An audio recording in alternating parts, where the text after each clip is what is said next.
تو پاکستان کی کوششوں سے مشرق وسطی میں جاری جنگ کے بادل چھٹنے لگے ہیں۔ فیلڈ مارشل حافظ سید عاصم منیر کی دنیا میں امن کے لیے کی گئی کوششیں بالآخر رنگ لانے لگی ہیں۔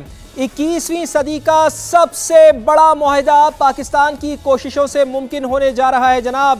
جی ہاں، بات ہو رہی ہے ایران اور امریکہ کے درمیان جاری جنگ کے خاتمے اور اس کے نتیجے میں ہونے والے امن معاہدے کی۔ پاکستان کی کوششوں سے امریکہ اور ایران کے درمیان امن کی شمع روشن ہونے جا رہی ہے۔ بہت بڑی ڈیولپمنٹ ہے۔ آئندہ 24 گھنٹے انتہائی اہم ہیں۔ آئندہ 24 گھنٹے میں امن معاہدے پر دستخط ہونے کا امکان ہے۔ 3.5 ماہ سے جاری جنگ رکوانے کے لیے پاکستان کی سول اور عسکری قیادت نے اپنا بھرپور سفارتی کردار ادا کیا ہے۔ پاکستان کی کوششوں سے ہی امن کی راہ ہموار ہوئی ہے۔ امن معاہدے کے بعد دنیا نئے ایک امن کے دور میں داخل ہوگی۔ امن معاہدے کے پہلے سے کہیں زیادہ ہم قریب ہیں۔ حتمی شکل آئندہ 24 گھنٹے میں متوقع ہے۔ وزیر اعظم میاں محمد شہباز شریف کا سوشل میڈیا پر بڑا بیان سامنے آیا۔ انہوں نے کہا کہ معاہدے کو حتمی شکل دینے کے بعد دستخط کی تیاری کریں گے۔ پاکستان امن معاہدے پر الیکٹرانک دستخط کی تیاری کر رہا ہے۔ معاہدے کے بعد اگلے ہفتے تکنیکی سطح کے مذاکرات ہوں گے۔ مذاکرات کے دوران تعاون پر امریکہ اور ایران کا شکریہ ادا کرتے ہیں۔ امن معاہدے پر حمایت اور تعاون پر برادر ممالک کے بھی دل سے ممنون ہیں۔ وزیر اعظم میاں شہباز شریف نے کہا ہے کہ یقین ہے کہ یہ تاریخی معاہدہ دیر پا امن کے لیے مضبوط بنیاد ثابت ہوگا۔ وزیر اعظم نے امریکی صدر ڈونلڈ ٹرمپ، امریکی نائب صدر، ایرانی صدر مسعود پزشکیان اور ایرانی وزیر خارجہ عباس عراقچی سمیت دیگر رہنماؤں کو پیغام میں ٹیگ کیا۔ اسلام آباد ایکارڈ پر کل دستخط نہیں ہوں گے، لیکن آنے والے دنوں میں کسی بھی وقت ایم او یو پر دستخط ہو سکتے ہیں۔ ایرانی وزارت خارجہ کے ترجمان کی وضاحت۔ اسماعیل بقائی نے کہا کہ اسلام آباد ایکارڈ کا بنیادی مقصد جنگ کا فوری خاتمہ ہے۔ اس مرحلے پر جوہری پروگرام سے متعلق کوئی شق ایم او یو کا حصہ نہیں ہے۔ ایرانی اسپیکر اور چیف مذاکرات کار محمد باقر غالباف کہتے ہیں کہ بہانہ نہیں چلے گا، وعدوں پر بلا جواز عمل درآمد کرنا ہوگا۔ متوقع معاہدے کے لیے تمام فریقین کو اپنی اپنی ذمہ داریاں پوری کرنا ہوں گی۔ آخرکار ہر شخص وہی کاٹتا ہے جو بوتا ہے۔ بیان میں ایرانی اسپیکر کا کہنا تھا کہ جن باتوں پر اتفاق ہوا ہے ان پر بغیر کسی شرط اور بہانے کے عمل ہونا چاہیے۔ ایران کے سابق سپریم لیڈر شہید آیت اللہ علی خامنائی کی تدفین سے متعلق نئی تاریخ بھی سامنے آ گئی ہے۔ ایرانی میڈیا کے مطابق جنازے کی تقریبات 4 جولائی سے شروع ہوں گی۔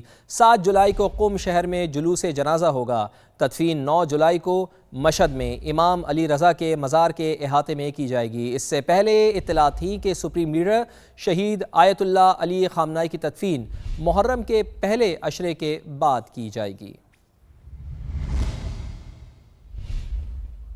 اور اب کچھ ملکی معاملات کی بات کرتے ہیں۔ وزیر اعظم نے اپوزیشن کو مذاکرات کی دعوت دے دی ہے۔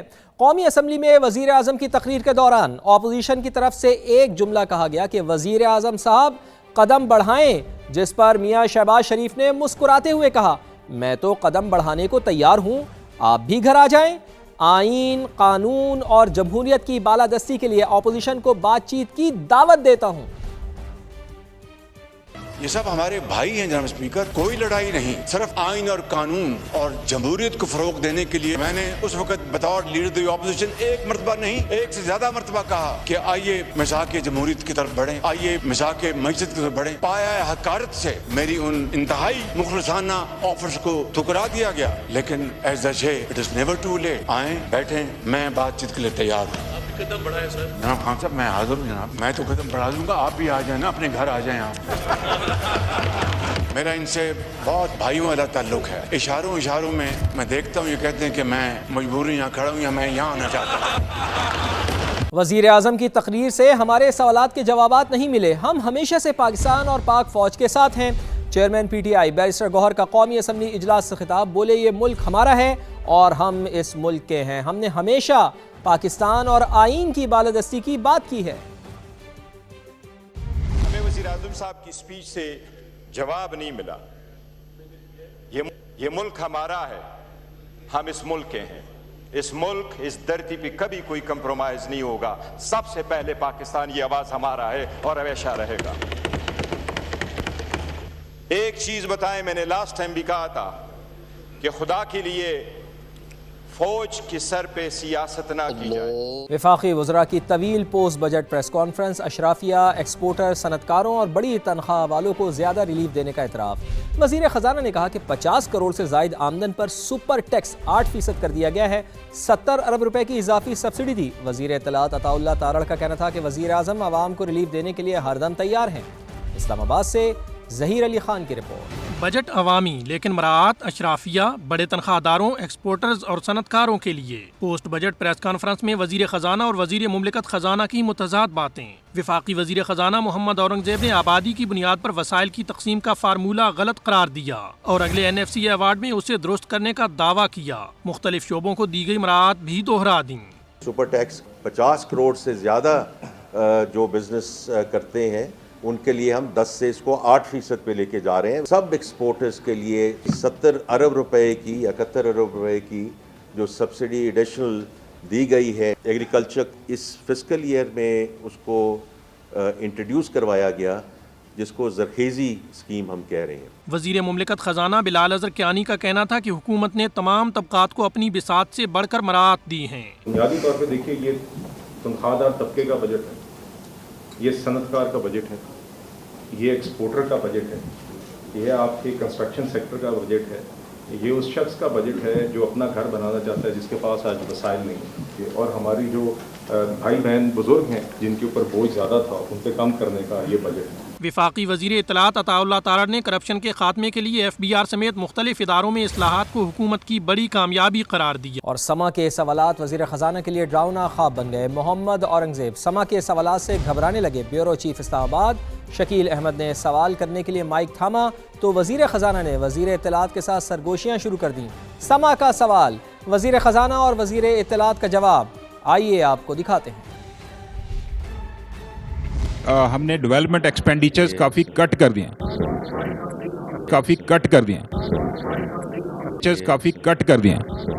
डेवलपमेंट एक्सपेंडिचर्स काफ़ी कट कर दिए हमने 1 ट्रिलियन रुपीस की, जबकि करंट एक्सपेंडिचर 17.4 ट्रिलियन। एक पे गुजारा कर ले, बहुत सिविल पेंशनर्स के लिए हम कर्सी में बैठे हुए हैं आपकी खातिर, प्लीज रेपिटेशन बहुत है। छोटा सा सवाल है, एक सवाल हो गया प्लीज। तो जनाब, पीपल्स पार्टी का नाकाबिले तस्खीर सियासी किला कहलाने वाला लियारी आज भी बुनियादी सहूलियात से महरूम है। 18 साल से सिंध में हुक्मरानी करने वाली जमात के तरक्याती दावे अपनी जगह, लेकिन इलाके में टूटी हुई सड़कें, उबलते हुए मैनहोल्स और कचरे के ढेर कुछ और ही कहानी सुना रहे हैं। 18 साल से कोई काम नहीं हुआ, तरक्याती फंड्स कहाँ खर्च हुए? शहरियों ने सिंध हुकूमत की कारकर्दगी पर सवाल उठा दिए हैं। हफीज बलोच की रिपोर्ट देखिए। पेरिस का ख्वाब दिखाया, पेरिस तो दरकिनार, इसे एक इंसान के रहने के काबिल भी नहीं बनाया। ये है लियारी, पीपल्स पार्टी का गढ़, जहाँ के मकीन बरसों से बुनियादी सहूलियात से महरूम हैं। खस्ताहाल सड़कें, टूटी फूटी गलियाँ, पलते मैनहॉल और जगह जगह कचरे के ढेर। लियारी के मकीन बड़े मसाइल के साथ जिंदगी गुजारने पर मजबूर हैं। सिंध पर 18 साल से हुक्मरानी करने वाली पीपल्स पार्टी लियारी को पेरिस ना बना सकी। यहाँ के शहरी आज भी पत्थर के दौर में जी रहे हैं। ये लियारी है, जियालों का इलाका है, खासकर पीपल्स पार्टी का इलाका है, तो पीपल्स पार्टी को तो लाजिम इस पर तवज्जो देनी चाहिए, क्योंकि पीपल्स पार्टी उभरी ही यहीं से।